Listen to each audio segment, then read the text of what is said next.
Hi everyone, it's Simon Keeling here at weatherweb.net. Thanks again for watching. It's Sunday the 29th of December. It's the calm before the storm.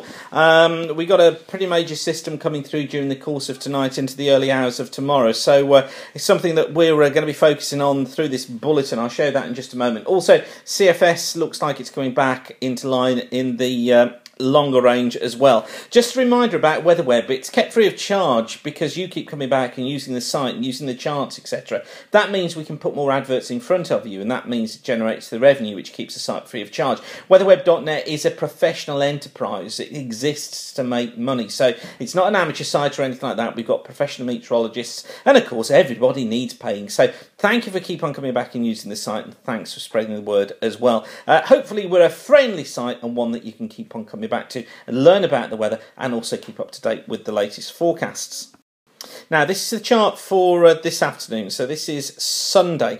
Weak ridge of high pressure is built through the country, hence the fine weather. But it's this system out here that we're watching. Already that's bringing rain through Ireland and will bring severe gales tonight. More on that in just a sec. By tomorrow, so this is Monday midday, most of the fronts cleared east, which you can see heavy bursts of rain associated with them, clearing the way east as well. I think probably around lunchtime clearing east Anglia in the southeast. Then we get another ridge building in, so actually behind it the winds will drop rapidly and we should become largely fair.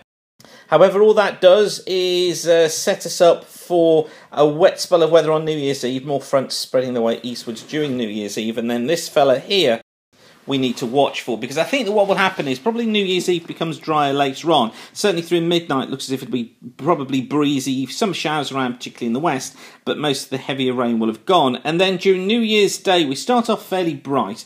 I think always a risk of some rain across central and southern Scotland, but then this feature moves in. Bit of uncertainty over exactly where it goes. It tracks eastwards, and I think what this is going to do is bring a period of heavy rain through Wales and much of southern England during New Year's Day, late morning into the afternoon. Some strong winds as well, gusts over 60 miles an hour, and I think there is a risk of some localised flooding as well associated with that rain as it moves through England and Wales on New Year's Day.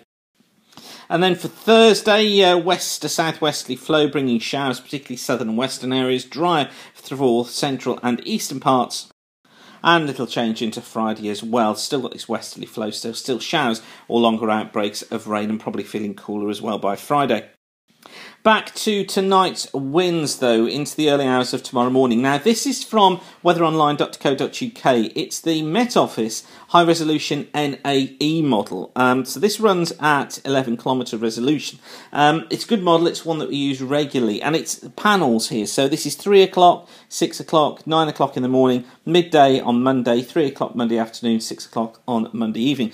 What I want you to follow is this little area down here. You see that purple area down towards the southwest? That's the strongest winds. Now, you notice how that little area of low pressure, look, zips up through the Irish Sea. This is basically on the rear of the occluded front, zipping through. Now, look at that area there of purple, you can see there, that's marked on the southern edge of the high. On the southern edge of the low, sorry. This is, I think, shows all the sign of having what we call a sting jet. Now, what a sting jet is where cold, dense air descends rapidly to the surface, and it gives you a narrow area of very strong winds. Now, typically, I think winds are going to be gusting at 70 miles an hour across western and southern coasts during the course of the early hours of this morning and into the early part of Monday morning. Some uncertainty on the timings, but I think what's going to happen is that this sting jet here, during the course of tomorrow morning, tracks its way northeastwards. It comes northeastwards through western parts of Cornwall, western Devon, then across the southwestern and western coast of Wales. You see it here at 9 o'clock, look, in here. So it's going across western coast of Wales, then across mid-Wales, and trying to get into parts of the northwestern Midlands. Now, it would only be a narrow band of very strong winds. It may be no more than sort of 20 miles across, perhaps even less than that.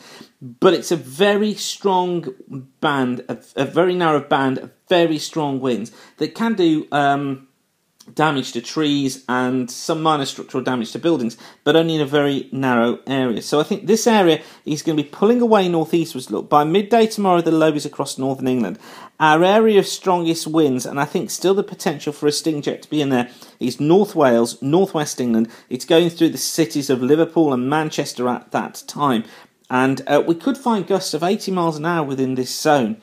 Then it clears away into the North Sea tomorrow afternoon, and by then it's northeast England's time to see the strongest of the winds. So we're looking at sort of the Newcastle, York, Leeds, Hull, that sort of area, seeing the real strong winds coming through during the course of tomorrow afternoon. And then look, it's all cleared away towards the east with a ridge of high pressure building in tomorrow evening. So this is something we've got to watch. Now, not all the models are picking up on this. It's just interesting the NAE has got it, and the potential is there for this sting jet to form. Whatever happens, it's going to be very windy. Whatever happens, we're going to have gusts of 60 miles an hour plus, probably inland, anywhere through southern and central and eastern England particularly. It's just this narrow band that I want to track flowing up from the southwest through Wales during the morning and then into northern England during the course of the afternoon on Monday. That's what you have to be aware of. Of course, we'll keep you updated right the way through. Now, just wanted to finish with this CFS chart. Coming back on stream again, the CFS had a wobble yesterday. But look, it's going in for this colder slot again from around the 11th onwards. This fall off in temperatures, not making it last very long. It warms it up again by about the 24th. I'm wondering if that's a bit too soon. I wonder if that could be perhaps the 28th or 29th. But again, CFS going for this idea of a chillier middle part to January.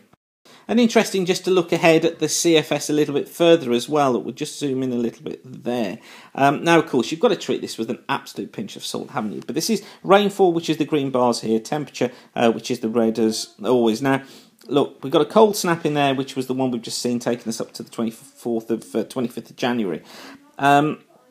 Got the briefest of cold snaps in here early February. Then it does it again, look, in the middle of February. And then again, interestingly, look, in the middle part of March. But you notice through all that, no real prolonged spell of bitterly cold weather according to the CFS. In fact, temperatures are kind of up and down, look, all over the place. Kind of how they've been, really, or how they're about to be from now onwards, where we just slip into the colder side of the lows at times, but then at times we're on the warmer side. So actually this idea of up and down in temperatures is one that the CFS is tending to stick with. And no real prolonged spell of dry weather, look, showing up in there. Really the most prolonged spell is the one that it's saying for the middle of January, when high pressure could build in and it may become a little bit drier. So lots of hopefully useful information there for you. Keep an eye on the official warnings, won't you, during the course of the next few hours. You can follow us on Twitter at either WXWeb or you can follow us at Weather School. They're both the same accounts. But for now, thanks for watching. Don't forget to tell your friends about us. Get them to watch the videos as well. And for now, though, thanks for watching and keep the sun shining. Bye for now.